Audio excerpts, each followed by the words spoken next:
ఎంత bad name తెలుసా నీకు? అది నీకు అనిపించట్లేదా నిజంగా? ఇప్పుడు అక్కడ ఫస్ట్ వచ్చింది ఏంటి, తాగి పడిపోయాడా అని. అది ఎంత బ్యాడ్ నేమ్ నీకు కానీ మీ డాడీకి కానీ. మీ డాడీ సైడ్ నుంచి కొంచెమని ఆలోచిస్తున్నావా? ఎంతసేపు నీ ఫీలింగ్స్, నీ ఆనందం, ఆ అమ్మాయి ఇది తప్ప మీ డాడీ ఏమవ్వాలి, మీ అన్నయ్య ఏమవ్వాలి, మీ అమ్మ ఏమవ్వాలి, వాళ్ళ గురించి చూడు.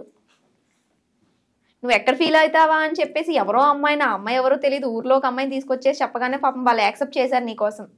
కొంచెమన్నా వాళ్ళ గురించి ఆలోచిస్తున్నావా?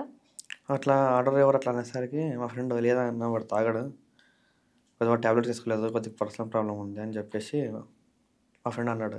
కొద్దిగా ఉందా నీకు ఇట్లా? సార్ మీ మీ పేరెంట్స్ నెంబర్ ఇవ్వ నాకు. ఎందుకు లేండి పేరు? అసలు మీ డాడీ నెంబర్ చెప్పు. మీ డాడీ నెంబర్ చెప్పు. సీరియస్గా సీరియస్గానే నేను మాట్లాడదాం అనుకుంటున్నాను. నీ స్టోరీ విన్నాను. మీ అసలు ఏం జరుగుతుందో మీ డాడీ చెప్తారేమో అట్లీస్ట్. డాడీ నువ్వు చెప్పలేదు. చెప్తున్నట్టు నాకు అనిపించట్లేదు. డాడీ చెప్పలేదు ఇప్పటివరకు. డాడీకి తెలియదు ఈ స్టోరీయా? తెలియదు. బ్రేకప్ అయినట్టు కూడా తెలియదు. 2 months అవుతుంది, వాళ్ళకి తెలియకుండా ఏంటి?